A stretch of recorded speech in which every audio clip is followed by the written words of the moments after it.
కడపకు ఒక విశేషం. మీ లలిత జ్యువెలరీ కడపకొచ్చేసింది. అక్టోబర్ 5న బ్రహ్మాండమైన ప్రారంభోత్సవం. లలిత జ్యువెలరీ, కోటిరెడ్డి సర్కిల్, కడప. పవన్ కళ్యాణ్ మీద 14 సెక్షన్లో కంప్లైంట్ ఇచ్చాను. ఏంటి? ఆయన తిరుపతి లడ్డూ గురించి మాట్లాడుతూ 1,00,000 లడ్డూలు కల్తీ చేసి అయోధ్యకు పంపించారని అబద్ధం. ఇన్వెస్టిగేషన్ అయిందే జూన్లో, అయోధ్య ఓపెనింగ్ జనవరిలో. వీళ్ళు ముఖ్యమంత్రిగా ఉండేటప్పుడే, ఈయన ఉప ముఖ్యమంత్రిగా ఉండేటప్పుడే. అలాగే హిందూ, ముస్లిం, క్రిస్టియన్ మనోభావాలు, ముఖ్యంగా ఆయన హిందువుల్ని కించపరుచుతున్నాడు. ఇన్సైటింగ్ వైలెన్స్ 14 సెక్షన్లు పెట్టాను ఇందులో. అండర్ ఆర్టికల్ 8 ఆయన్ని ఇమీడియట్గా డిస్క్వాలిఫై చేయాలి. ఉప ముఖ్య మంత్రి పదవికి ఆయన రాజీనామా చేయాలి. ఆయన్ని అరెస్ట్ చేసి ఇన్వెస్టిగేషన్ చేయాలి. ఎందుకంటే చట్టానికి ఒక ముఖ్యమంత్రి కానీ ప్రధానమంత్రి కానీ అబౌవ్ కాదు. ప్రెసిడెంట్ వివి గిరియే కోర్టుని అటెండ్ అయ్యవలసిన రోజులు ఉన్నాయి మన ఇండియన్ డెమోక్రసీలో. కనుక ఈరోజు నేను 40 సంవత్సరాల తర్వాత నేను పోలీస్ స్టేషన్కి ఇక్కడ హైదరాబాద్లో నేను ఇక్కడ ఉంటున్నాను. వచ్చి కంప్లైంట్ ఇచ్చింది ఏంటంటే తక్షణమే ఆయన నోరు మూయించాలి. నేను అనేక సార్లు మీడియాలో చెప్పాను, తమ్ముడు పవన్ కళ్యాణ్ ఇష్టం వచ్చినట్టు పిచ్చుకొక్క కరిచినట్టు వాగొద్దు. ఏయో మాట్లాడుతున్నావు, అవన్నీ రాంగ్. నీకు ఎవరు స్క్రిప్ట్ ఇస్తే అది ఈ సినిమా ఫీల్ లాగా నువ్వు చదివేస్తున్నావు, అది చట్ట విరుద్ధం. అవన్నీ రుజువులతో సహా ఈ కంప్లైంట్ ఇవ్వడం జరిగింది. తక్షణమే న్యాయం జరుగుతుందని నేను ఆశిస్తున్నాను. తద్వారా 145 కోట్లు భారతీయులకు, ముఖ్యంగా 100 కోట్లు హైందవులు మనోభావాలు దెబ్బతీశాడు. తిరుపతిని డిఫేమ్ చేశాడు, లడ్డూని డిఫేమ్ చేశాడు, ఫ్యాబ్రికేటెడ్ ఎవిడెన్స్ లేకుండా మిస్లీడ్ చేశాడు. నువ్వు అనుకుంటున్నావా పవన్, నువ్వు నేను సనాతన ధర్మం అంటే ఎవడైనా నమ్ముతాడా? నువ్వే అన్నావు నేను క్రిస్టియన్ని బాప్తిజం తీసుకున్నానని. మొన్నే నువ్వు రిజిస్టర్ చేయించావు నీ కూతురు హిందూ క్రిస్టియన్ అని. సనాతన ధర్మం అయితే ఇవన్నీ విరుద్ధులు కదా. ఎవరో క్రేజీ వాళ్ళు తప్ప ఎవరు నిన్ను నమ్మరు. నేను ముస్లిం గౌరవిస్తున్నాను అన్నావు, బీఫ్ తింటాను అన్నావు. స్వామి వివేకానందన్ నువ్వు మిస్లీడ్ చేస్తున్నావు. కనుక తక్షణమే నువ్వు ఉప ముఖ్యమంత్రి పదవికి రాజీనామా చేయాలి. ఆంధ్రప్రదేశ్లో స్పీకరు, ఆంధ్రప్రదేశ్లో గవర్నరు, అలాగే దేశ ప్రధానమంత్రి, home minister, president, honourable chief justice, CBI అన్ని ఇన్వెస్టిగేషన్స్ స్టార్ట్ చేయమని ఇక్కడ పోలీస్ కంప్లైంట్ ఇచ్చారు. Thank you very much. ఇష్టారాజ్యంగా ఉన్న ఉట్టి పుణ్యాన్ని నరికారు. ఉత్తి పుణ్యాన్ని పులి మనుషుల్లాగా ఆకలిస్తే, ఆకలి ఉన్నా లేకపోయినా చంపేది. దాన్ని ఆకలిస్తే ఎంత కావాలో అంతే తీసుకుంటాం.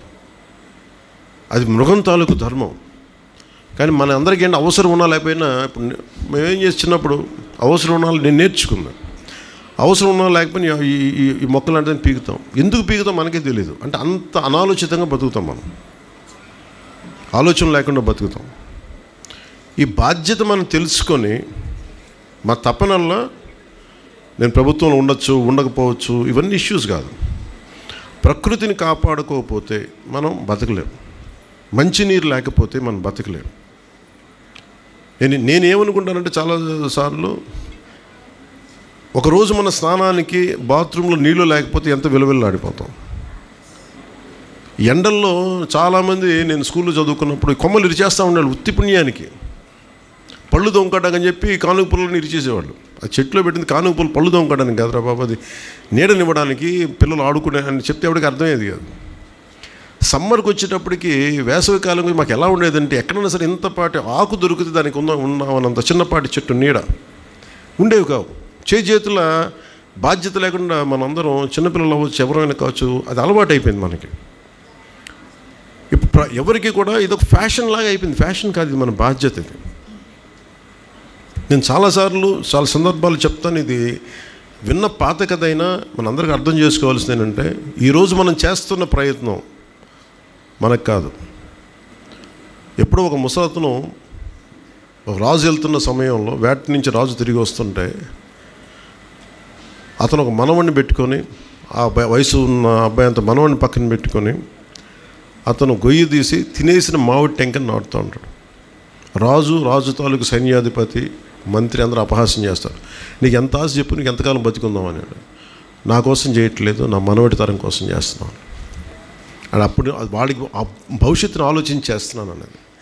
అలాగే మనం ఏమి చేసినా ఈ వేదిక పైన ఉన్న చిరంజీవి చౌదరి గారు కానీ, PCCF head of forest department కానీ, ఫోర్స్ కానీ, శ్రీ AK నాయక్ గారు కానీ, RP ఖజూరియా గారు కానీ, సుమన్ గారు కానీ, శ్రీధర్ గారు కానీ, రేవతి గారు కానీ, రాహుల్ పాండే గారు కానీ, శాంతిప్రియ పాండే గారు కానీ, విజయ్ కుమార్ గారు కానీ, శ్రీ BAV కృష్ణమూర్తి గారు కానీ, మిగతా ఉన్న ఫారెస్ట్ డిపార్ట్మెంట్ సభ్యులందరూ, NGOs, పార్ట్నర్స్, శ్రీమతి ధరణి, శ్రీ KLN మూర్తి, శ్రీ రాకేష్ కలువ, ఇక్కడున్న మీ టీచర్స్ కానీ, ఇక్కడున్న మీరందరూ కూడా మన ప్రయత్నం వల్ల భవిష్యత్తుకి బాగుండాలి అని, పిల్లలు బాగుండాలి అని, దానికోసం ప్రయత్నం అంతా. సరదా ఉండాలి, అన్నీ చేయాలి, కానీ మన పర్యావరణాన్ని మనం పరిరక్షించుకోవాలి. ఎలా పరిరక్షించుకుంటామని మీరు ఎక్కడికి వెళ్ళిపోకర్లా. ప్లాస్టిక్ని ఎంత తగ్గిద్దాం, ప్లాస్టిక్కి పర్యావరణంలో పాడు చేయని పదార్థాలు ఏముంటాయి, ఇది మనందరం నేర్చుకోవాలి. ఫస్ట్ ముందు మనం ఒకసారి, నా ఇంట్లో నేను ఎప్పుడైనా సరే ఏదైనా పెడితే నా ఇంట్లో నా పిల్లలు నేర్పిస్తారు నాకు ఆ ప్లాస్టిక్ అది వాడకని. అలా మీరు మాకు నేర్పించాలి. ఎందుకంటే మీరు చెప్పాల్సింది మా భవిష్యత్తు, మీరు పాడు చేయని పెద్దలకి మీరు చెప్పాల్సిన అవసరం ఉంది. చిన్నపిల్లలు పిల్లల వాక్కు దైవ వాక్తో సమానం అంటారు. మీరు ఒకసారి పెద్దలు తప్పు చేస్తే మీరు సరిచేయాలి.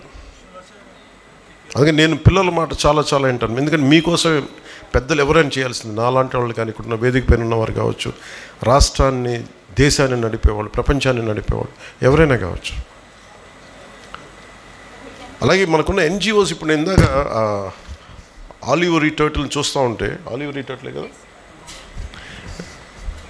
మన రాష్ట్రంలో 974 కిలోమీటర్ల కోస్తా తీరం ఉంది.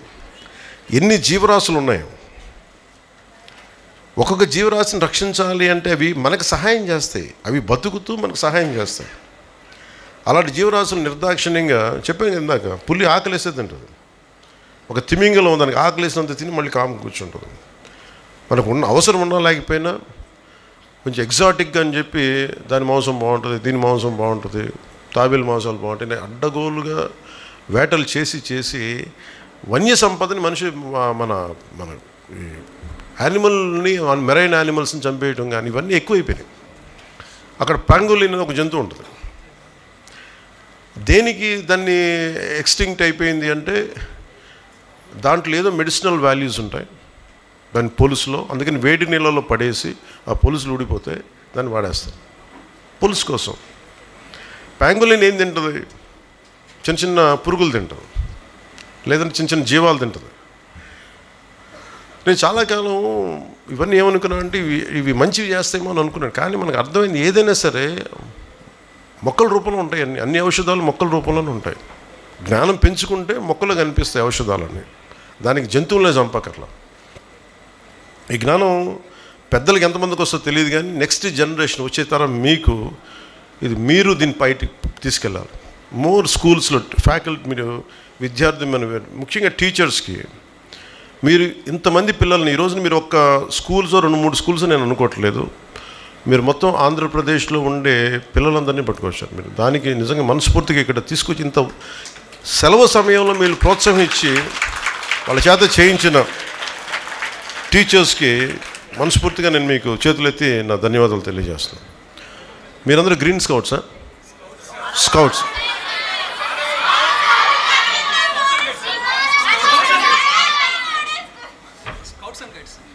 Scouts and guides.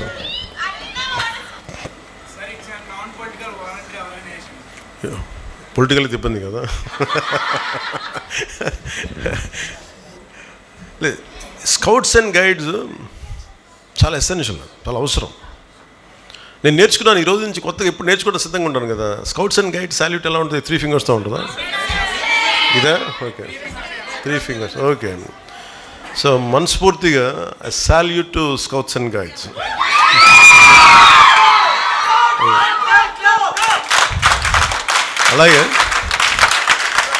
అలాగే మా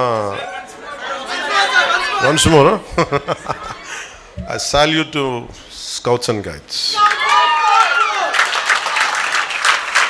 ఎందుకంటే చాలా ఇన్స్పిరేషన్గా ఉంది మీరు చేస్తూ ఉంటారు, చాలా ఇన్స్పిరేషన్గా. కడపకు ఒక విశేషం, మీ లలిత జ్యువెలరీ కడపకొచ్చేసింది. అక్టోబర్ 5న బ్రహ్మాండమైన ప్రారంభోత్సవం. లలిత జ్యువెలరీ, కోటిరెడ్డి సర్కిల్, కడప.